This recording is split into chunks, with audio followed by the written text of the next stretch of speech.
আসসালামু আলাইকুম। বিশ্বনবী আজান শিখাচ্ছেন, একটা একটা বাক্য পড়ে, আবু মাহজুরাও পড়ে, বিশ্বনবী পড়ে, আবু মাহজুরাও পড়ে। পুরো বাক্যগুলো যখন শেষ, আজান শেষ, আবু মাহজুরাও যখন পুরো আজান পড়লেন, আবু মাহজুরা বললেন, এতদিন মোহাম্মদের চেহারা দেখলে আমার ঘৃণা লাগতো, আজ থেকে মোহাম্মদের চেহারার চেয়ে প্রিয় চেহারা আমার কাছে নাই। আবু মাহজুরা বললেন, ও মুহাম্মদ, আজানের বাক্য তো আপনি আমার শেখালেন, এখানেই শেষ করবেন না, আপনি আমারে পড়ায় দেন। লা ইলাহা ইল্লাল্লাহু মুহাম্মাদুর রাসূলুল্লাহ সাল্লাল্লাহু আলাইহি ওয়াসাল্লাম। বিশ্বনবীর সাথে দাঁড়িয়ে উনি শাহাদা পড়ে মুসলমান হয়ে গেলেন। এবার আবু মাহজুরা বলে, ইয়া রাসূলুল্লাহ, ইয়া হাবিবাল্লাহ, আমি মুমিন হয়েছি, মুসলমান হয়েছি, আপনার কাছ থেকে আজান শিখার সৌভাগ্য আমি লাভ করেছি গো নবী। আমার কণ্ঠের বড় তারিফ করেছেন আপনি, আমার আজানকে আপনি পছন্দ করেছেন। একটা জিনিস আপনার কাছে চাই, আপনি আমাকে মক্কার মসজিদুল হারামের মুয়াজ্জিন হিসেবে অ্যাপয়েন্ট করে দে। বিষ্ণু ঈসা ইসলাম বললেন, যাও আবু মাহজুরা, আমি তোমাকে পৃথিবীর শ্রেষ্ঠতম মসজিদ মক্কার মসজিদুল হারামের মুয়াজ্জিন হিসেবে অ্যাপয়েন্ট করে দিলাম। দেখছেন কিভাবে ট্যালেন্ট হান্টিং করতে হয়, কিভাবে হিউম্যান রিসোর্স মানব সম্পদকে ব্যবহার করতে হয়। আসছিল আজানকে ভেঙ্গাইতে, আসছিল কেন? আজানকে ব্যঙ্গ করার জন্য, বিকৃত করার জন্য। আজানকে বিকৃত করতে যে ইসলামের সবচেয়ে শ্রেষ্ঠ মসজিদের মুয়াজ্জিন হয়ে গেল। পড়েন সুবহানাল্লাহ। হযরত আবু মাহজুরা রাদিয়াল্লাহু তাআলা আনহু ওনার এই সুললিত কণ্ঠ ব্যবহার করে মসজিদুল হারামে এত সুন্দর করে আল্লাহু আকবার বলে আজান দিতেন, মানুষগুলোর, মুসল্লিগুলোর, মক্কাবাসীর হৃদয়কে তিনি বিগলিত করে দিতেন, মানুষের হৃদয়কে ঠান্ডা হয়ে যেত। শুধু এখানেই শেষ না আমার যশোরের ভাইয়েরা। বিশ্বনবী যখন সাইয়েদনা আবু মাহজুরা রাদিয়াল্লাহু তাআলা আনহুকে আজান শিখাচ্ছিলেন, বলেন তো বিশ্বনবীর হাতটা কোথায় ছিল? আবু মাহজুরার মাথার সামনে, এই চুলের উপরে ছিল। আবু মাহজুরা ওই স্মৃতিটাকে ধারণ করবার জন্য, ওই স্মৃতিকে বহন করার জন্য বিশ্বনবীর মোবারক হাত আবু মাহজুরার কপালের চুলের যেই জায়গায় লেগেছে, মৃত্যুর আগের দিন পর্যন্ত আবু মাহজুরা মাথার ওই চুলে কোনোদিন ছুরি আর কামার লাগায় নাই, সেখানে কেচি লাগায় নাই, চুলের মধ্যে খুর লাগায় নাই। আবু মাহজুরা ডান দিকের চুল কাটতো, বাম দিকের চুল কাটতো, পেছনের চুল কাটতো, সামনের চুল কাটতো না। আবু মাহজুরা রাদিয়াল্লাহু তাআলা আনহুর সামনের চুলগুলো বড় হতে হতে যখন এত বড় হয়ে যায়, তিনি চুলগুলো পেঁচিয়ে মাথার মধ্যে রাখতেন, তারপরে তিনি পাগড়ি পরতেন। সবাই জিজ্ঞেস করতো, আবু মাহজুরা, এটা আবার কেমন স্টাইল? দেখতে তোমার কি বিদঘুটে লাগে? কেমন অড লাগে? কেমন খারাপ দেখা যায়? মক্কায় এমন কোন মানুষ তো দেখি নাই, ডানে চুল কাটে, বায়ে চুল কাটে, পেছনে চুল কাটে, সামনে কাটে না। ওরে আবু মাহজুরা, কেমন দেখা যায় তোমারে? তুমি সামনের চুল কাটো না কেন? আবু মাহজুরা বলে, আমি হাঁটু গেড়ে পেয়ারা নবীর সামনে বসেছিলাম, আমার এই মাথার চুলের মধ্যে মুবারক হাত লাগিয়ে বিশ্বনবী নিজে আমাকে আজানের প্রতিটা বাক্য শিক্ষা দিয়েছেন। বিশ্বনবীর মোবারক হাত, পবিত্র হাত আমার মাথার চুলের যেই জায়গায় লেগেছে, আমি চাই ওই চুলগুলা নিয়ে আমি আমার কবরের ভিতরে যাব। সাইয়েদনা আবু মাহজুরা রাদিয়াল্লাহু তাআলা আনহু ইন্তেকালের আগের পর্যন্ত মাথার সামনের চুলগুলা কাটে নাই। মাথার সামনের চুল তিনি কাটেন নাই। সুবহানাল্লাহি বিহামদি। কেমন ভালোবাসতেন বিশ্বনবী সাহাবীদেরকে, সাহাবারা কেমন ভালোবাসতেন বিশ্বনবীকে। সামনের চুলগুলো বড় হতে হতে এত বড় ছিল, পেঁচিয়ে রেখে পাগড়ি পরতেন, কাটতেন না। নবীর হাত লেগেছিল। সুবহানাল্লাহ পড়েন। তাহলে হোয়াট ইজ দ্য লেসন?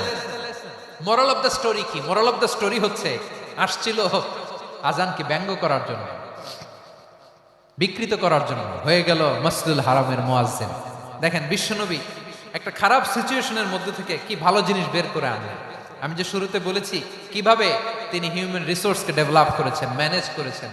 তিনি যে চৌকস ট্যালেন্ট হান্টার ছিল, দেখেন সবার মধ্যে থেকে এর বাছাই করে মুয়াজ্জিন বানাই দিয়েছেন। সুবহানাল্লাহ পড়েন।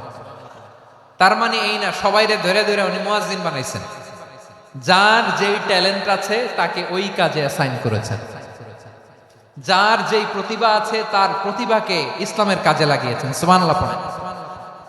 যায়েদ বিন সাবিত রাদিয়াল্লাহু তাআলা আনহু নাম শুনেছেন? যশোর কথা বেরোয় না। যদি জিগায় সালমান খানের নাম শুনছেন, সবাই হাত তুলবে, জি হুজুর শুনছি, মানে সব দেখা শেষ। সালমান খান, আমির খান, অমুক খান, সব খান মুখস্থ, কিন্তু যায়েদ বিন সাবিতের নাম মুখস্থ নাই মুসলমানদের। যেই সাহাবী মাথার সামনের চুল কাটে নাই, মসজিদুল হারামের মুয়াজ্জিন বানাইছেন বিশ্বনবী, ওই সাহাবীর নাম কি? খায়া ফেলাইছে, স্লোগানের সাথে খায়া ফেলাইছে। আবু মাহজুরা, কি নাম? আবু মাহজুরা আল জুমাহি রাদিয়াল্লাহু তাআলা আনহু। এই নামটা আজকে নিয়ে যাইতে হবে যশোর। আবু মাহজুরা রাদিয়াল্লাহু তাআলা আনহু। দুই নম্বরে বলছিলাম যায়েদ বিন সাবিত রাদিয়াল্লাহু তাআলা আনহু।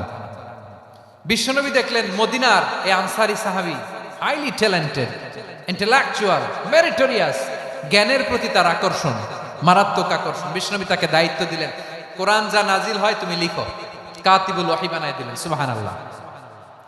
যায়েদ বিন সাবিতরে আবার আজান শিখান নাই, কারণ তার মধ্যে বিশ্বনবী প্রতিভা দেখেছেন, একাডেমিক প্রতিভা। বিশ্বনবীর একাডেমিক প্রজেক্টগুলো তিনি হ্যান্ডেল করতেন। যায়েদ বিন সাবিত ছিল বিশ্বনবীর ব্যক্তিগত সচিব। কি ছিল? ব্যক্তিগত সচিব। বোঝেন নাই? বিশ্বনবীর ব্যক্তিগত সচিব এবং দোভাষী। ইহুদিরা কিছু লিখে দিলে এটার অর্থ বিশ্বনবীরে বুঝায় দিতেন, আবার ইহুদিদের কাছে কিছু লিখতে হলে তিনি লিখে দিতেন। বিশ্বনবী একদিন বললেন, ইন্নী ওয়াল্লাহি মা আমানু ইয়াহুদা আলা কিতাব। ইহুদিরা যে চিঠি পাঠায় অর্থ তো বুঝি না, আরেক ইহুদি আইনে অর্থ করা লাগে। আবার ইহুদিদের কাছে কিছু লিখে পাঠাইতে চাইলে আমরা তো লিখতে পারি না, ইহুদিরে দিয়ে লেখা লাগে। ওরা যে পয়রা শোনায় লিখে দেয়, আমি ওদের বিশ্বাস করি না। আমার নিজের একজন লোক দরকার। বিশ্বনবী এই যায়েদ বিন সাবিতকে চুজ করলেন ল্যাঙ্গুয়েজের জন্য। উনি বললেন, যায়েদ, তোমার সফট স্কিলকে ডেভেলপ করতে হবে, তুমি হিব্রু ল্যাঙ্গুয়েজ শিখে ফেলো। যায়েদ বিন সাবিত বলল, বিশ্বনবীর মোটিভেশন আর ইন্সপিরেশন পেয়ে আমি 15 দিনে ইহুদিদের এই হিব্রু ল্যাঙ্গুয়েজ শিখে ফেললাম। শুধু শিখে ফেললাম না, হাত্তা হাদিকতু, even I became master in the language. এই ভাষা আমি পারদর্শী হয়ে গেলাম। এরপরে ইহুদিরা চিঠি লিখে পাঠালে আর কোনো ইহুদি ডাকা লাগতো না, আমি নবীর এটার অর্থ শুনে পরে বুঝাইয়া দিতাম। আবার ইহুদিদের কাছে চিঠি লেখা লাগলে আমি যায়েদ বিন সাবিত চিঠি লিখে দিতাম। সুবহানাল্লাহ। দেখেন, এত সাহাবীর মধ্য থেকে বিশ্বনবীর একাডেমিক প্রজেক্ট, ব্যক্তিগত সচিব, দোভাষী হিসেবে তিনি যায়েদ বিন সাবিতের মতো তরুণকে নির্বাচিত করেছেন। কেমন ট্যালেন্ট হান্টার ছিল আমার নবী। সুবহানাল্লাহ পড়বেন না? বিশ্বনবীর ইন্তেকালের পরে সাইয়েদনা আবু বকর রাদিয়াল্লাহু তাআলা আনহু যখন খলিফা হয়ে আসলেন, কোরআনকে সংকলনের দায়িত্ব দেয়া লাগবে, কোন সাহাবীকে দিবেন? সব সাহাবারা মিলে পরামর্শ করলেন। সাইয়েদনা আবু বকর, ওমর সবাই মিলে এই বিশাল কোরআন সংকলনের গুরু দায়িত্ব বিশ্বনবীর ব্যক্তিগত সচিব, বিশ্বনবীর দোভাষী, বিশ্বনবীর সিলেক্ট করাই লোক যায়েদ ইবনে সাবিত রাদিয়াল্লাহু তাআলা আনহুকে দিয়েছে। কোরআনের কপি তো আজকে এখানে রাখে নাই। এই যে আজকের যে কোরআন পড়েন, এটা আগে এরকম ছিল না। কোরআন নাজিল হলে সাহাবারা চামড়ার, ওটের চামড়ায় লিখে ফেলতো, ওটের চ্যাপ্টা হাড্ডির মধ্যে লিখে ফেলতো, গাছের গুড়ির মধ্যে লিখে ফেলতো, বিভিন্ন জনের কাছে ছড়ানো ছিটানো ছিল।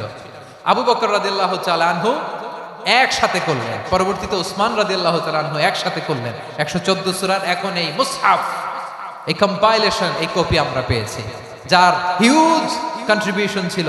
এই পুরো কোরআন কম্পাইলেশনের প্রজেক্ট ম্যানেজার ছিল যায়েদ বিন সাবিত রাদিয়াল্লাহু তাআলা। কোরআন কম্পাইলেশনের প্রজেক্ট ম্যানেজার। দেখেন, ওনারে মাথায় হাত দিয়ে আজান শিখায় নাই। সুবহানাল্লাহ কইবেন না? তাহলে প্রথম সাহাবী আবু মাহজুরাকে মুয়াজ্জিন বানাইলেন, যায়েদ বিন সাবিতকে ব্যক্তিগত সচিব আর দোভাষী বানালেন, মুসআব ইবনে উমাইর রাদিয়াল্লাহু তাআলা আনহুকে ইসলামের প্রথম অ্যাম্বাসেডর বানালেন। তাহলে তৃতীয় নাম্বার একজন সাহাবীর নাম বলছি, মুসআব ইবনে উমাইর। মুসআব কি নাম? নামটা কেমন লাগে? এই কয়েকজনের ভাল লাগে, বাকিদের ভাল লাগে না? ভাল লাগে? এই এই আর কয়েকটা মিনিট দেওয়া যাবে না আমাকে আল্লাহর রাস্তে? হ্যাঁ, ঠিক আছে। আমি তোমাদেরকে ভালোবাসা দেখাবো, দোয়া করব যদি চুপ থাকো, একেবারে চুপ, কষ্ট সহ্য করো, বাকিরা যা সওয়াব পাবে তোমরা ডবল পাবা, যেহেতু কষ্ট বেশি, কিন্তু চুপ। 3 নাম্বার সাহাবীর নাম মুসআব। এই ধাক্কাধাক্কি কেন, ধাক্কাধাক্কি কেন রে ভাই? না না না, এরকম হইলে আসবো না যশোর, আমি আর আসবো না। হয় পিছনে চলে যাও, নাহলে চুপ, ধাক্কাধাক্কি নেই। 3 নাম্বার সাহাবীর নাম মুসআব। কি নাম? He was the first ambassador in Islam. ইসলামের প্রথম ডিপ্লোমাট, প্রথম কূটনৈতিক, ইসলামের প্রথম কূটনৈতিক, ইসলামের প্রথম ডিপ্লোমাট, প্রথম অ্যাম্বাসেডর মুসআব ইবনে উমাইর। মক্কার তরুণ যুবক, উনি পারফিউম লাগাইলে মানুষ দেখলেই বুঝতো এটা মুসআব লাগাইছে। এমন ড্যাশিং ফেসের ছিল, এমন স্মার্ট ড্যাশিং ফেস, এমন পার্সোনালিটির মানুষ ছিল মুসআব রাদিয়াল্লাহু তাআলা আনহু। কারণ যিনি ইসলামের স্পোকম্যান হবেন, মুখপাত্র হবেন, তার স্মার্ট হওয়ার দরকার আছে না নাই? আকাবার প্রথম শপথ যখন হলো, তাদের সাথে বিষ্ণু ইসা ইসলাম মদিনাতে একজন মুখপাত্র পাঠালেন, ডিপ্লোমাটকে পাঠালেন, অ্যাম্বাসেডর অফ ইসলাম, তিনি হচ্ছেন মুসআব ইবনে উমাইর। পড়েন সুবহানাল্লাহ। বিশ্বনবী দেখলেন সে অনেক স্মার্ট, তার ডেডিকেশন আছে, সিনসিয়ারিটি আছে, এবং মদিনায় যে আউস খাজরাজ গোত্রের নেতাদের সাথে ডিল করতে হবে, ইহুদিদের সাথে ডিল করতে হবে, ওখানে একজন পাক্কা জানু খেলোয়াড়ের দরকার আছে না নাই? মুসআব ইবনে উমাইর রাদিয়াল্লাহু তাআলা আনহু, ওনাকে বিষ্ণু ইসা ইসলাম চুজ করলেন। এবং বিষ্ণু ইসা ইসলামের এই চুজিংটা, এই সিলেকশনটা এত সুন্দর ছিল, তিনি মদিনাতে যে বিশ্বনবী আসার আগেই মদিনার জমিনকে তিনি উর্বর করে ফেলছেন। প্রতিটা ঘরে ঘরে কালিমার দাওয়াত তিনি পৌঁছায় দিয়েছেন।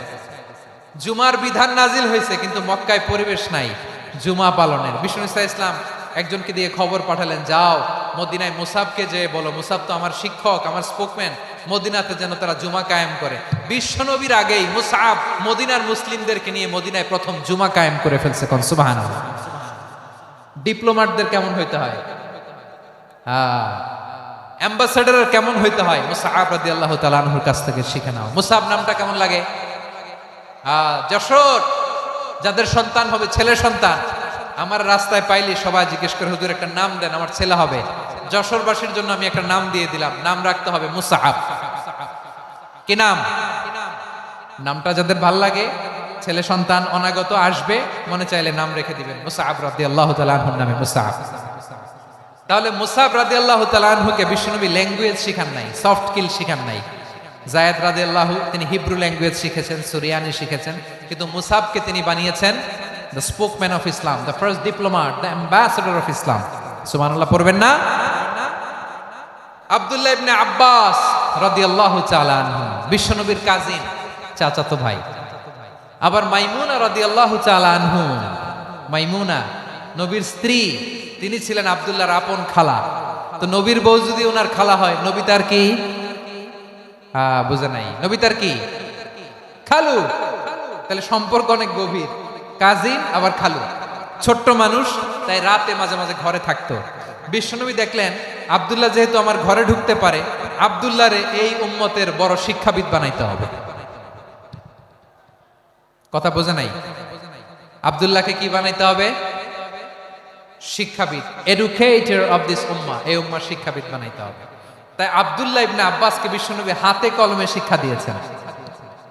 আহারে, আর এরপরে যে কি ভাষা আসবে তোমাদের জন্য আমার মুখ থেকে আমি নিজেও জানি না, আমি নিজেও জানি না। 1 ঘন্টা যাবত ধাক্কা ধাক্কি মারামারি। তো আসতে বলছে কে তোমাকে? পেছনে চলে যাও, জায়গা না পেলে। পুরো প্রোগ্রামটাই নষ্ট করে দেবে।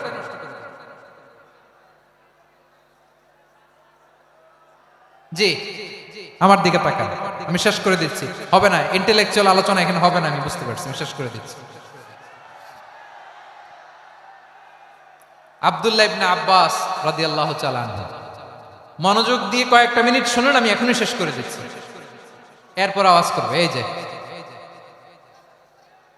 এগুলো কি আমি বুঝলাম না। আমি বললাম না সব করা যাবে, বসে যাও, শুয়ে যাও, চলে যাও, আওয়াজ করা যাবে না। অন্যকে বসো এটাও বলার দরকার নাই, জাস্ট এদিকে তাকাও। আল্লাহ। আব্দুল্লাহ ইবনে আব্বাস রাদিয়াল্লাহু তাআলা আনহু ওনাকে বিশ্বনবী হাতে কলমে শিক্ষা দিয়েছেন, যেহেতু উম্মতের শিক্ষাবিদ হবে, এডুকেটেড হবে। তো বিশ্বনবী রাতে যখন তাহাজ্জুদ পড়তেন, ছোট্ট আব্দুল্লাহ ঘরে থাকতো। বুঝতে পেরেছেন? ছোট্ট মানুষ তো ঘরে থাকতো। তো বিশ্বনবী তাহাজ্জুদের জন্য একবার দাঁড়িয়েছেন, ছোট্ট আব্দুল্লাহ ওযু করে দাঁড়াইছে। আচ্ছা বলেন তো, ইমাম আর মুসল্লি মোট যদি দুইজন হয়, একজন ইমাম একজন মুসল্লি, তো মুসল্লি ইমামের কোন দিকে দাঁড়াবে? ডানে দাঁড়াবে। ছোট্ট আব্দুল্লাহ বুঝে নাই, বিশ্বনবী তাহাজ্জুদ শুরু করেছেন, উনি একতেদা করছেন আর দাঁড়াইছেন বায়ে। কোথায় দাঁড়িয়েছেন? আব্দুল্লাহ বলেন, যখন আমি বায়ে দাঁড়ালাম, আখাযা রাসূলুল্লাহ সাল্লাল্লাহু আলাইহি ওয়াসাল্লাম উযুনি আল ইউমনা ইয়াফতিলুহা, বিশ্বনবী নামাজরত অবস্থায় আমার কান ধরে টেনে আমার ডান দিকে এনে দাঁড় করায় দিলেন। পড়েন সুবহানাল্লাহ। দেখেন, হাতে কলমে শিক্ষা। আর জীবনে ভুল হবে? কথা কয় না, আর ভুল হবে? আর ভুল হবে না। এভাবে বিশ্বনবীর অনেক সঙ্গ পেয়েছেন, সফর করেছেন, একই বাহনে বসেছেন, এক বাহনে বসে লম্বা নাসিহত করেছেন, বলেছেন, ইয়া গোলাম ইহফাদিল্লাহ ইয়াহফাজকা, ইহফাদিল্লাহ তাজিদহু তুজাহাক, ইযা সাআলতা ফাসআলিল্লাহ ওয়া ইযা ইসতাআনতা ফাসতাইন বিল্লাহ। আল্লাহর বিধান মানো, আল্লাহর বিধান রক্ষা করো, আল্লাহ তোমায় রক্ষা করবে। আব্দুল্লাহ, চাইতে হলে আল্লাহর কাছে চাও, সাহায্য চাইতে হলে আল্লাহর কাছে সাহায্য চাও। মনে রাখো, গোটা বিশ্বের সবাই যদি তোমার সাহায্য করতে চায়, ততটুকুই করতে পারবে যতটুকু আল্লাহ তোমার নসিবে রেখেছে। গোটা বিশ্ব যদি তোমার বিরুদ্ধে ষড়যন্ত্রে দাঁড়িয়ে যায়, ক্ষতি ততটুকু করতে পারবে যতটুকু তোমার জন্য বরাদ্দ আছে, এর বাইরে কিছু করতে পারবে না। আওয়াজ করে বলেন ঠিক কিনা? এভাবে হাতে কলমে শিখিয়েছেন, বিশ্বনবীর সঙ্গ পেয়েছেন। উনাকে বিষ্ণু ইসলাম শিক্ষাবিদ, এডুকেটর অফ দিস উম্মাহ হিসেবে সিলেক্ট করেছেন, হাতে কলমে শিখিয়েছেন।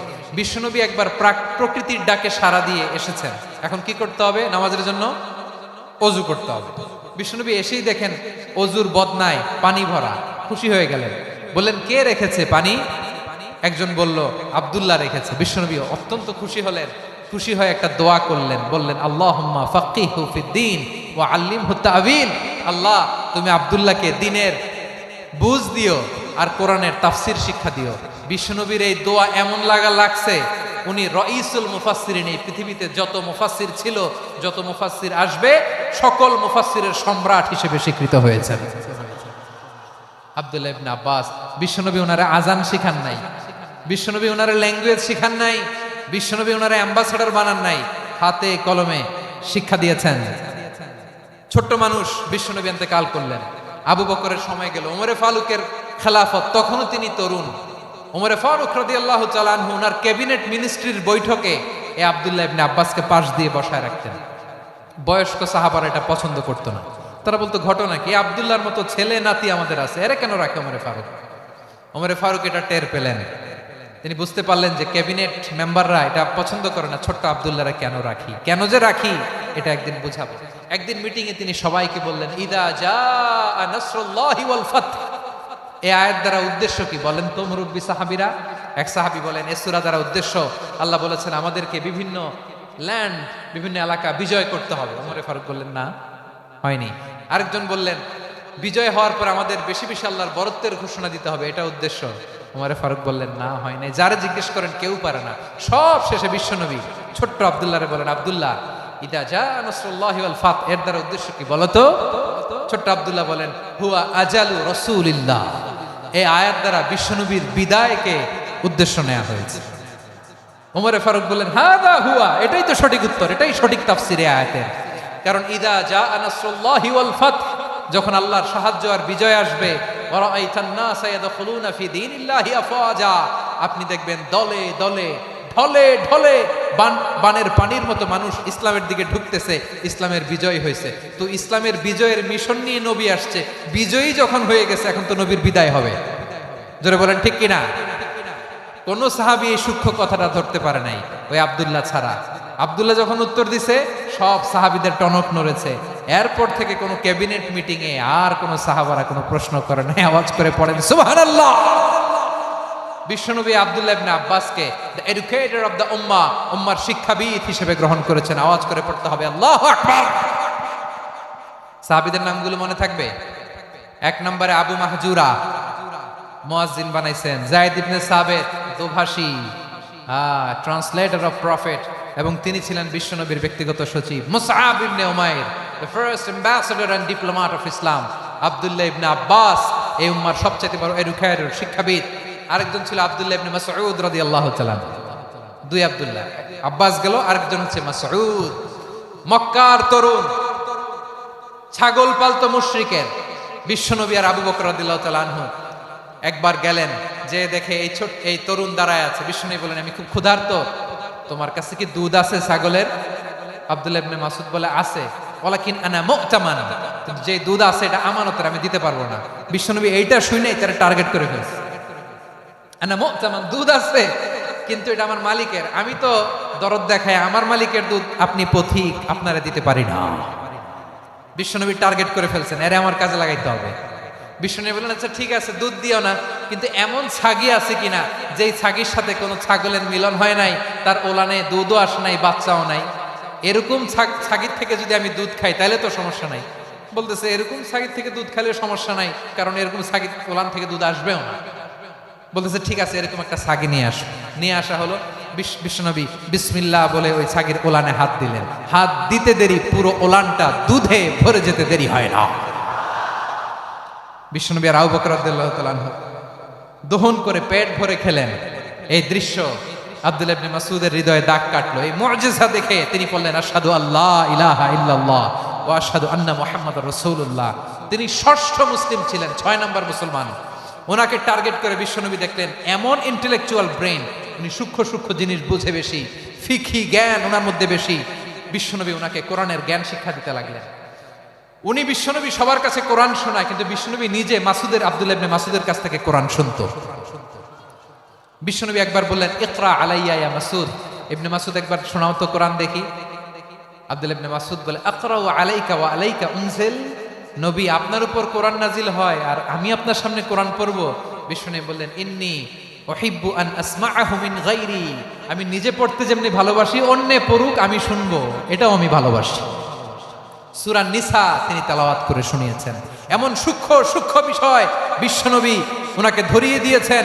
উনি হয়ে গিয়েছেন, আব্দুল্লাহ ইবনে আব্বাস হয়েছেন রাইসুল মুফাসসিরিন, উনি হয়ে গিয়েছেন ফাকিহুল উম্মাহ। ওনার চাইতে বড় ফকিহ এই পৃথিবী আর দেখবে না। চিল্লায় বলেন সুবহানাল্লাহ। উনি বলতেন, ওয়াল্লাহি ওয়াল্লাহি ইল্লাযী লা ইলাহা গায়রু মা উনজিলাত সূরাতুন ইল্লা ওয়া আনা আ'লামু আইনা উনজিলাত ওয়া ফীমা উনজিলাত। বিশ্বনবী এমন ভাবে কোরআনের দার্স আমাকে দিয়েছেন, কোরআনে যত সূরা নাজিল হয়েছে, যেখানে নাজিল হোক না কেন আমি জানি এটা কোথায় নাজিল হয়েছে এবং কোন প্রেক্ষাপটে নাজিল হয়েছে। এমন একটা সূরা নাই যে সূরার কোথায় নাজিল হয়েছে আমি মাসুদের জানা নাই, কোন প্রেক্ষাপটে নাজিল হয়েছে আমার জানা নাই। এরকম ঘটবে না। চিল্লায় বলেন আল্লাহু আকবার। এই আব্দুল্লাহ ইবনে মাসউদ রাদিয়াল্লাহু তাআলা ওমর ফারুকের সময় কুফার চিফ জাস্টিস ছিলেন। কুফা নগরীর চিফ জাস্টিস। চিফ জাস্টিস বুঝেন নাই? বিচারপতি। কি ছিলেন? সবাই বলে নাই, কি ছিলেন? বিচারপতি ছিলেন। এবং ওনার যে ফিকহি জ্ঞানের ধারা, এটাই আলকামা, ইব্রাহিম আন-নাখাই, হাম্মাদ ইবনে সুলাইমান হয়ে ইমাম আবু হানিফা পর্যন্ত পৌঁছেছে।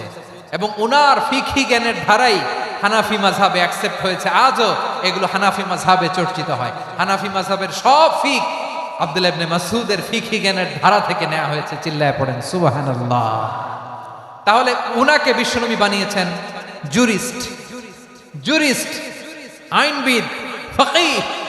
উনারে আজান শিখান নাই। হিউম্যান রিসোর্স ডেভেলপমেন্ট কিভাবে করবেন, মানব সম্পদের উন্নয়ন কিভাবে করতে হয়, কিভাবে যার যেখানে প্রতিভা কাজে লাগাতে হয় উনি দেখিয়েছেন। সুবহানাল্লাহ পড়বেন না? খালিদ বিন ওয়ালিদ নাম শুনছেন? কে কে শোনেন নাই হাত তোলেন। কি ছিলেন? বীর যোদ্ধা ছিলেন খালিদ বিন ওয়ালিদ। কিন্তু তিনি ইসলাম ধর্ম গ্রহণ করেছেন অনেক দেরিতে, 8ম হিজরিতে। তার মানে 8ম হিজরির আগে উনি মুশরিকদের পক্ষে লড়াই করেছেন। ওনার হাতে কত মুসলিম সাহাবী যে নিহত হয়েছে হিসাব নাই। বিশ্বনবী টার্গেট করে রাখছে, তুমি আমাদের মুসলিমদের এত ক্ষতি করলা, তুমি যখন মুসলমান হবা তোমার দিয়ে আমি এমন কাম করামু যে এটা আর কেউ করতে পারবে না। সুবহানাল্লাহ নাই? যশোর ক্লান্ত হয়ে গেছে।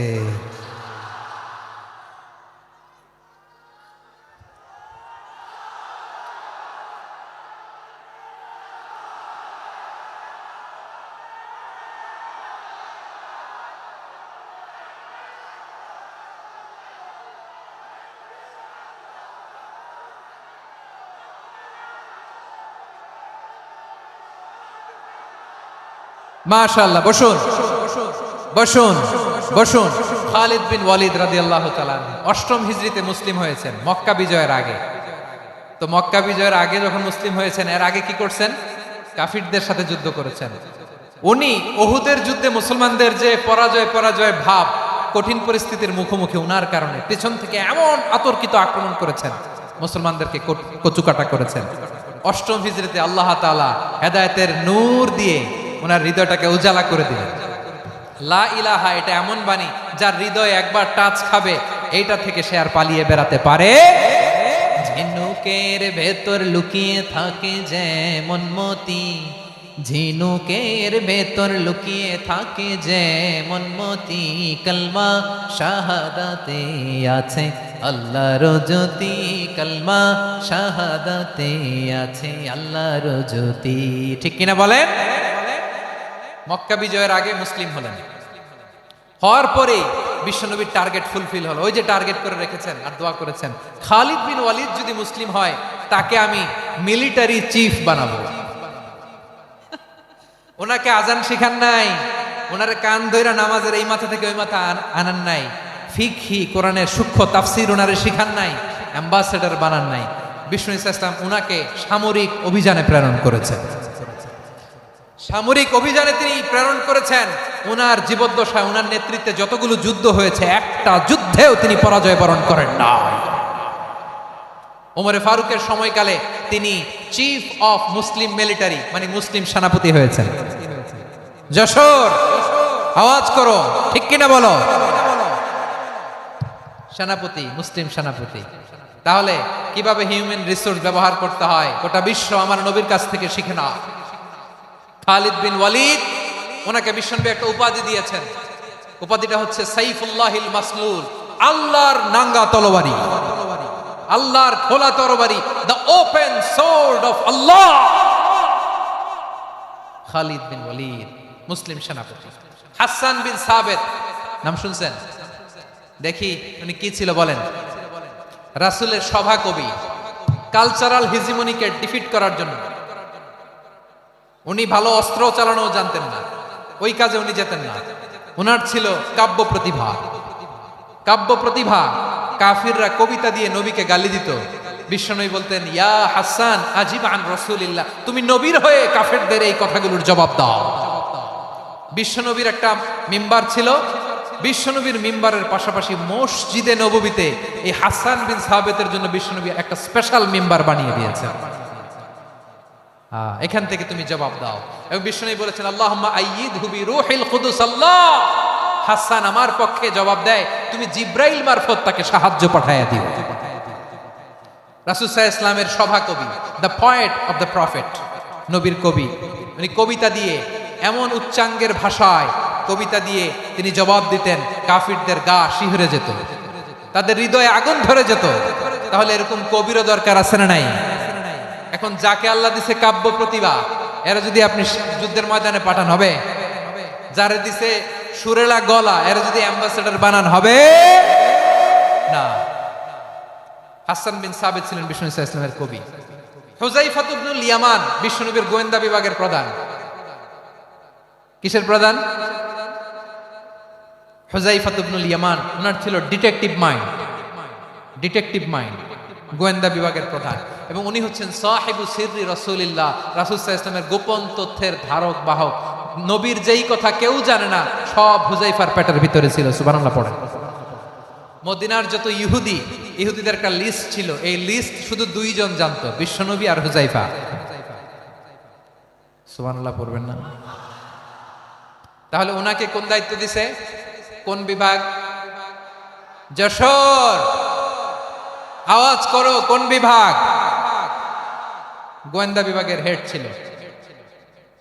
খন্দকের যুদ্ধে প্রচন্ড আজকের মতো শৈত্য প্রবাহ, মাটি খনন করতে করতে সাহাবীদের পেটে ক্ষুধা নাই, দাঁড়াইতে পারে না নামাজের জন্য, এত ক্লান্ত, ক্ষুধা, ক্লান্ত, শ্রান্ত। বিশ্বনবী বললেন, কে আছো? এই কঠিন শীত, এই ভয় আর ক্ষুধার মধ্যেও খন্দকের পরীক্ষার টপকে শত্রু শিবিরে যে আমাকে তথ্য দিবা, কে আছো? কারো গায়ে শক্তিই নাই যে দাঁড়াবে, কেউ দাঁড়ায় না।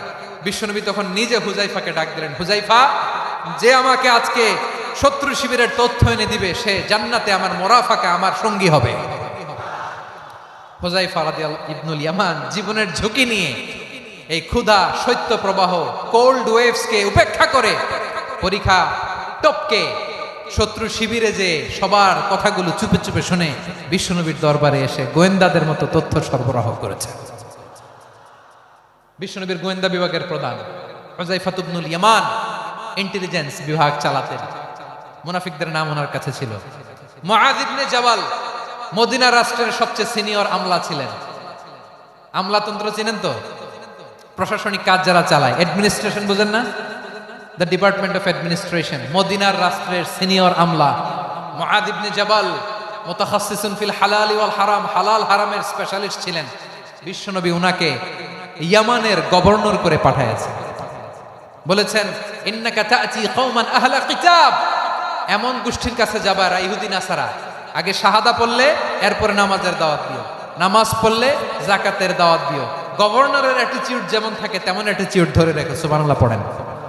তাহলে মুআয ইবনে জাবালকে দিয়ে বিশ্বনবী কবিতা লেখায় নাই, চিঠি লেখায় নাই, আজান দেওয়ায় নাই। সুবহানাল্লাহ পড়বেন না? সব শেষ সাহাবী বলি আবু হুরায়রা রাদিয়াল্লাহু তাআলা, নাম শুনছেন? বিড়ালের বাবা। কি করতেন? খালি হাদিস মুখস্থ করতেন। উনি বলতেন, আলজামু রাসূলুল্লাহ আলা মিলই বাতনি, আমার শুধু পেটের ক্ষুধার বন্দোবস্ত হইলে আমি নবীর সঙ্গ ছাড়তাম না। আমার আনসার সাহাবারা ক্ষেত খামারের কাজ করত, আমার মুহাজির সাহাবারা ব্যবসা করত, আর আমি নবীর সাথে সাথে থাকতাম। শুধু সকাল বিকাল দুই বেলা যদি আমার খাবারের বন্দোবস্ত হয়, আমি আর নবীর লক ছাড়ি না। সুবহানাল্লাহ কইবেন না? 5374টা হাদিস তিনি বর্ণনা করেছেন। সবচেয়ে বেশি হাদিস বর্ণনাকারী সাহাবী। হাদিস প্রিজার্ভেশনের কাজে বিশ্বনবী ওনাকে কাজে লাগিয়েছেন। উনি একদিন বলেন, ইয়া রাসূলুল্লাহ আসমাউ মিনকা কাসীরান ফালা আহফাজু, নবী অনেক কথা শুনি আমার মনে থাকে না। বিষ্ণু বললেন, তাই? উবসুত রিদাক, তোমার চাদরটা বিছাও। আবু হুরায়রা বিছালেন, বিশ্বনবী হাত বুলায় দিলেন, এরপরে অনেক হাদিস বর্ণনা করলেন। আবু হুরায়রা বলে, তারপর থেকে বিশ্বনবী যাই বর্ণনা করে আমি শুনি আর একটাও ভুলি না। এখন সুবহানাল্লাহ। বিশ্বনবী ওনাকে হাদিস প্রিজার্ভেশন, নবীর এই যে লক্ষ্য হাদিস প্রিজার্ভেশনের এই দায়িত্ব দিয়েছেন সাইয়েদনা আবু হুরায়রা রাদিয়াল্লাহু তাআলা আনহুকে। প্রিয় ভাইরা, তাহলে 10 জন সাহাবীর কথা যে বললাম, আপনারা কি খেয়াল করেছেন কত বড় ট্যালেন্ট হান্টার, চৌকস ট্যালেন্ট হান্টার ছিল আমার নবী। এক একজনের এক এক ট্যালেন্ট, এক এক কাজে অ্যাসাইন করেছেন, এক একজনকে এক এক দায়িত্ব দিয়েছেন, এক একজনের প্রতিভাকে এক একভাবে বিকশিত হওয়ার সুযোগ দিয়েছেন। আওয়াজ করে বলেন ঠিক কি না? এখন আমার পর্দার আড়ালে আমার মায়েরা বলবে, এতগুলো পুরুষ সাহাবীর কথা বললো, নারী সাহাবীরা কি কিছু করে নাই? হ্যাঁ, একজন নারী সাহাবীর কথা বলে মোনাজাত হবে, দোয়া ছাড়া কেউ যাব না। রুফাইদা আল আসলামিয়া রাদিয়াল্লাহু তাআলা আনহা, ওনার বাবার নাম সাআদ আল আসলামি। বিশ্বনবী কি খেয়াল করলেন দেখেন, সাআদ ছিল মদিনার বড় ডাক্তার। এই নারী সাহাবী রুফাইদা বাবার কাছ থেকে চিকিৎসা বিদ্যা শিখেছেন। যখন শিখছে, বিশ্বনবী দেখলেন আমার তো প্রতি সপ্তাহে সপ্তাহে যুদ্ধে আহত সাহাবীদের সেবা দিবে কে? বিশ্বনবী রুফাইদাকে বললেন, রুফাইদা তুমি মসজিদে নববীর পাশে একটা মেডিকেল ক্যাম্প করো। এই যে সাকিনা আদ্দিন মেডিকেলের আমার ছাত্রী বন্ধুরা, শুনে রাখো, তোমাদের আইকন হচ্ছে রুফাইদা আল আসলামিয়া। বিশ্বনবীর ডিরেকশন অনুযায়ী তিনি মসজিদে নববীর পাশে একটা মেডিকেল ক্যাম্প করলেন এবং আহত সাহাবাদের চিকিৎসা উনি ওনার টিম নিয়ে দিতেন। বিশ্বনবীর পরামর্শে উনি আনসারি এবং মুহাজির মহিলা সাহাবীদেরকে নিয়ে একটা স্পেশাল মেডিকেল টিম গঠন করলেন। খায়বার যুদ্ধে 7ম হিজরিতে যখন বিশ্বনবী যায়, উনি ওনার টিম নিয়ে আসলেন, বললেন, ইয়া রাসূলুল্লাহ, আমরা তো তলোয়ার চালাতে পারি না, আমরা তো তীর মারতে পারি না, আপনি যদি অনুমতি দেন খায়বার অভিযানে আমি আমার টিম নিয়ে মেডিকেল টিমের সেবাটা সার্ভিসটা দিতে চাই। পড়েন সুবহানাল্লাহ। বিশ্বনবী অনুমতি দিলেন, যোদ্ধা সাহাবীদের সাথে রুফাইদা আল আসলামিয়া উনিও মেডিকেল টিম নিয়ে অগ্রসর হলেন। খায়বারের প্রতিটা আহত ইনজুর্ড সাহাবী যারা ইনজুরির শিকার হয়েছেন, সবাই রুফাইদা আল আসলামিয়ার এই মেডিকেল ক্যাম্প থেকে চিকিৎসা সহায়তা পেয়েছেন। সুবহানাল্লাহ পড়েন। দেখেন কিভাবে বিশ্বনবী ট্যালেন্ট বাছাই করতেন। আপনি অবাক হবেন, বাহরাইনের মেডিকেল ইউনিভার্সিটিতে রুফাইদা আল আসলামিয়া মেডিকেল প্রাইজ অ্যাওয়ার্ড প্রতি বছর দেয়া হয়। যদি 8 দিনের এই মেডিকেল আমার বোনেরা যদি জেনে থাকো জানো, না হলে নতুন করে জানো, সার্চ দিও, রুফাইদা আল ইসলামিয়া মেডিকেল অ্যাওয়ার্ড বাহরাইনের ইউনিভার্সিটিতে দেওয়া হয়। প্রিয় ভাইয়েরা, তাহলে আলোচনার সামারি আমরা করি। বিশ্বনবী যার যেখানে ট্যালেন্ট তাকে ওইখানে কাজে লাগাতেন। আওয়াজ করে বলেন ঠিক কিনা? এবার একটা ইন্টারভিউ হবে, আওয়াজ করে বলেন আবু মাহজুরাকে বিশ্বনবী কি বানাইছেন? হ্যাঁ, ভুলে গেছেন? সামনের চুলে হাত দিয়ে বিশ্বনবী কি সুন্দর গলায় আজান শিখালেন। মুয়াজ্জিন যায়েদ বিন সাবিতকে একাডেমিক প্রজেক্টের দায়িত্ব দিয়েছেন, তিনি ছিলেন বিশ্বনবীর দোভাষী ব্যক্তিগত সচিব। Musab ibn Umair the first ambassador of Islam. Abdullah ibn Abbas উম্মার বড় শিক্ষাবিদ মুফাসসির। আব্দুল্লাহ ইবনে মাসউদ, আব্দুল্লাহ ইবনে মাসউদ ছিলেন জুরিস্ট। কি ছিলেন? জুরিস্ট ছিলেন, এই উম্মার সবচেয়ে বড় জুরিস্ট। খালিদ বিন ওয়ালিদ সেনাপ্রধান। হাসান বিন সাবিত, হাসান বিন সাবিত ছিলেন বিশ্বনবীর সভাকবি। কি ছিলেন? বিশ্বনবীর সভাকবি ছিলেন। এরপরে হুযায়ফা ইবনুল ইয়ামান কি ছিলেন? গোয়েন্দা বিভাগের প্রধান। মুআয ইবনে জাবাল কি ছিলেন? সিনিয়র আমলা, ইয়ামানের গভর্নর। আবু হুরায়রা রাদিয়াল্লাহু তাআলা আনহু হাদিস প্রিজার্ভেশনের কাজ করেছেন। আর আমাদের রুফাইদা আল ইসলামিয়া রাদিয়াল্লাহু তাআলা আনহা কি ছিলেন? নার্স ছিলেন, নার্স হয়ে মেডিকেল সেবা দিয়েছেন। প্রিয় ভাইরা, পুরো আলোচনার যদি সামারি করি তাহলে বিশ্বনবী যেভাবে হিউম্যান রিসোর্সকে ম্যানেজ করেছেন, যার যেখানে প্রতিভা কাজে লাগিয়েছেন, আমরাও যদি করি আমাদের বাংলাদেশের চিত্র আমরা পাল্টে দিতে পারবো। আমরা শুরুতে শুনেছি মানুষের আছে অসীম সম্ভাবনা, প্রতিটা মানুষ অনন্য, যত্ন নিলে, যথাযথ পরিচর্যা করলে মানুষ বিশ্ব জয় করতে পারে। ঠিক কিনা? আমাদের হাফেজে কোরআনের সামনে দাঁড়াতে পারে এমন কোন হাফেজে কোরআন আল্লাহর জমিনে জন্ম হয় না। গোটা বিশ্ব কাঁপিয়ে তারা সেরা, আমাদের ক্রিকেটাররা সেরা, আমাদের তৈরি পোশাক শিল্প সেরা। এরকম অনেক অনেক সেরা জিনিস আছে, আমরা এগুলোর নার্চারিং করতে পারি না, পরিচর্যা করতে পারি না, সঠিক তারবিয়াতের অভাব। তাহলে মানুষের অসীম সম্ভাবনাকে কাজে লাগাতে হবে। ঠিক কিনা বলেন? ইউনুস গভর্নমেন্টকে আমি বলবো, অল্প সময়ের জন্য আপনারা এসেছেন, সংস্কারও করতে হবে, আবার নির্বাচনও করতে হবে। সব সংস্কার হয়তো করতে পারবেন না, যতটুকু পারবেন এর মধ্যে আমাদের যে হিউজ ম্যান পাওয়ার, আমাদের যে মানব সম্পদ, হিউম্যান রিসোর্স, এটাকে ডেভেলপ করে আপনাদের যেতে হবে। যেটা পারবেন না সেটাকে পরবর্তী নির্বাচিত গভর্নমেন্টের কাছে রেখে যেতে হবে, যে তারা যেন করে, তাদের কাছে আপনারা এটা রেখে যাবেন। তাহলে মানুষ চাইলে বিশ্ব জয় করতে পারে। আর মানুষকে হারাতে পারে কেউ? জোরে বলো যশোর, মানুষকে হারাতে পারে কেউ? আল্লাহ আমাদেরকে জনসংখ্যা দিয়েছেন। প্রিয় ভাইয়েরা, এই জনসংখ্যা অনেক বড় সম্পদ, এটা আমাদের জন্য অভিশাপ নয়, আশীর্বাদ। আমাদের জনসংখ্যাকে যদি আমরা জনশক্তিতে রূপান্তর করতে পারি, আজকে বাংলাদেশ যে অবস্থানে দাঁড়িয়ে আছে, বাংলাদেশ তার 20 গুণ উন্নতির শিখরে চলে যাবে। চিল্লায় বলো ঠিক কিনা? আমাদের শ্রমিক ভাইয়েরা বাইরে কাজ করে, আমাদের শ্রমজীবী ভাইয়েরা, প্রবাসীরা, তাদের ব্যাপারে গুরুত্ব দিতে হবে। আমাদের শ্রমের দাম সবচেয়ে কম, সবচেয়ে কম। তারা এম্বাসিতে গুরুত্ব পায় না, এয়ারপোর্টে গুরুত্ব পায় না। এই সরকার অবশ্য তাদেরকে অনেক গুরুত্ব দিচ্ছে। আমাদের অদক্ষ শ্রমিককে যখন আমরা দুবাই পাঠাই অল্প বেতন পায়, কিন্তু ইন্ডিয়ানরা দক্ষ শ্রমিক পাঠাইলে তার 3 গুণ বেতন পায়। আমরা আমাদের শ্রমিকদেরকে অদক্ষ ভাবে আর পাঠাতে চাই না, দক্ষ শ্রমিক পাঠিয়ে আমরা রেমিটেন্সের বন্যা বইয়ে দেব। আমাদের শ্রমিকদের পাঠানো রেমিটেন্সের টাকায় সচল থাকে আমার দেশের অর্থনীতির চাকা। তাদেরকে সবচেয়ে গুরুত্ব দিতে হবে। আমরা পেয়েছি ফ্রিডম ফাইটার, মুক্তিযোদ্ধা, আর আমার প্রবাসী ভাইরা হচ্ছে রেমিটেন্স ফাইটার। জোরে বলো ঠিক কিনা? তাহলে আমাদের এই জনশক্তিকে জনসম্পদে ট্রান্সফর্ম করতে হবে। ঠিক কিনা বলেন? সরকার জনগণকে এভাবে পলিশ করতে হবে। মা বাবারা ছেলে মেয়েদের মধ্যে কার কোন যোগ্যতা তাকে ওইভাবে কাজে লাগাতে হবে। সবার এ প্লাস পাওয়ার কোনো দরকার নেই।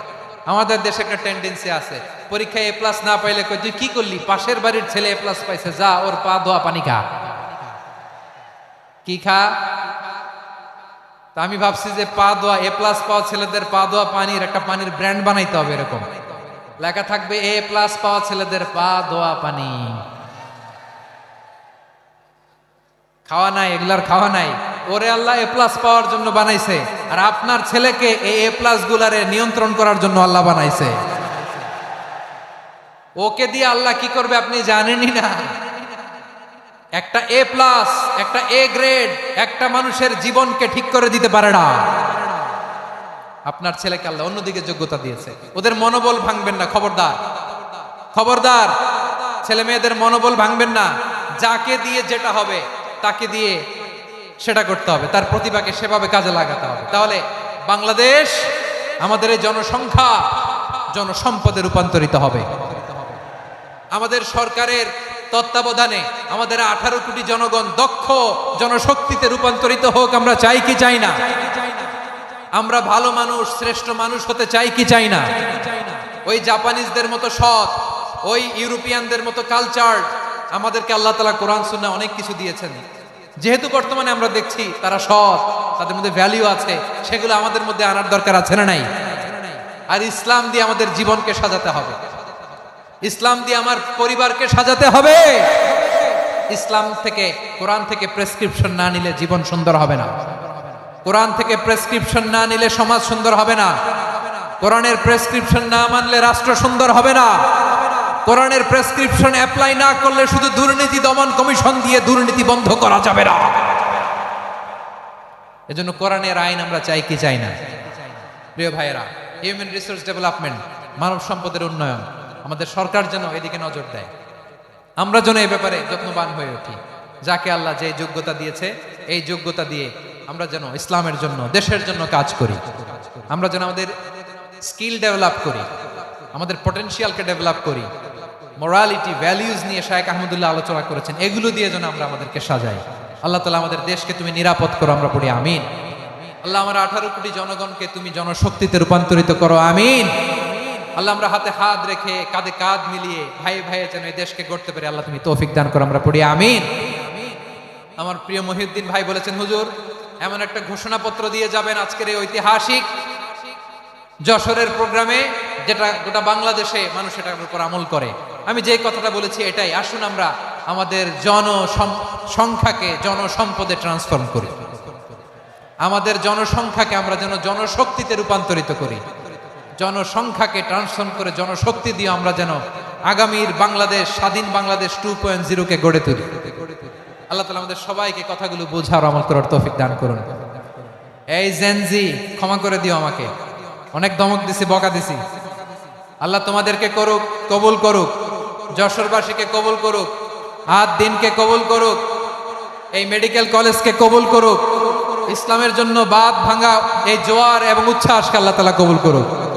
হাযা মা ইনদি ওয়াল ইলমু ইনদাল্লাহ আলাইহি তাওয়াক্কালতু ওয়া ইলাইহি উনীব। সুবহানাকাল্লাহুম্মা ওয়া বিহামদিকা আশহাদু আল লা ইলাহা ইল্লা আনতা আস্তাগফিরুকা ওয়া আতুবু ইলাইক। আল্লাহুম্মা আমিন। রব্বানা ظلمنا أنفسنا وإن لم تغفر لنا وترحمنا لنكونن من الخاسرين. ربنا آتنا في الدنيا حسنة وفي الآخرة حسنة وقنا عذاب النار. ও বিশাল আকাশের মালিক, বিশাল জমিনের মালিক, তোমার আকাশ বাতাসের তুলনায় আমাদের হাত দুইটা বড় ছোট্ট রে আল্লাহ। ছোট দুটি হাত পেতে বুক ভরা আশা নিয়ে তোমার শাহী দরবারে চেয়ে রইলাম। আমাদের জিন্দেগির গুনাহ খাতা তুমি মাফ করে দাও। আমাদের আব্বা আম্মা, দাদা দাদি, আত্মীয় স্বজন সবার গুনাহ খাতা তুমি মাফ করে দাও। আমাদের যত আত্মীয় স্বজন কবরের বাসিন্দা, প্রত্যেকের কবরটারে তুমি কোরআনের নূর দিয়ে মুনাওয়ার করে দাও। আল্লাহ আজকের এই যশোরের প্রোগ্রামকে তুমি কবুল আর মঞ্জুর করে দাও। সূরা বনী ইসরাঈলের 70 নম্বর আয়াতের আলোকে জনসংখ্যাকে কিভাবে জনশক্তি, জনসম্পদে রূপান্তরিত করা যায়, সিরাতের লেন্সে, সিরাত থেকে আমরা শুনলাম, যা কিছু শুনলাম আমল করার তৌফিক দাও রব্বুল আলামিন। আমার বাংলাদেশকে সোনার বাংলাদেশ হিসেবে কবুল করে নাও। আজকের প্রোগ্রামে যারা জয়েন করলো তাদেরকে তুমি কবুল করে নাও রব্বুল আলামিন। লক্ষ লক্ষ নারী পুরুষ যশোরের এই ঐতিহাসিক তাফসীর প্রোগ্রামের মাহফিলে জয়েন করেছে। আল্লাহ যেভাবে সহি সালামতে আজকে মাহফিলে জয়েন করলো, সহি সালামতে প্রত্যেক ভাই এবং বোনকে তুমি গন্তব্যে পৌঁছে দিও। আল্লাহ কত বড় বড় আল্লাহর ওলিরা এখানে এসেছে, মাদ্রাসার হুজুররা এসেছে, পর্দার আড়ালে কত বড় নেককার নারীরা এসেছে। আল্লাহ যার হাতকে তোমার পছন্দ হয়, যার ইবাদতকে পছন্দ হয়, তার ইবাদতের ওসিলায় আজকের দোয়াটা তুমি কবুল আর মঞ্জুর করে দাও। রব্বানা তাকাব্বাল মিন্না ইন্নাকা আনতাস সামিউল আলিম ওয়া তুব আলাইনা ইয়া মাওলানা ইন্নাকা আনতাত তাওয়াবুর রহিম। সুবহানাকা রাব্বিকা রাব্বিল ইজ্জাতি আম্মা ইয়াসিফুন ওয়া সালামুন আলাল মুরসালিন والحمد لله رب العالمين واجعل آخر كلامنا عند الموت لا إله إلا الله محمد رسول الله.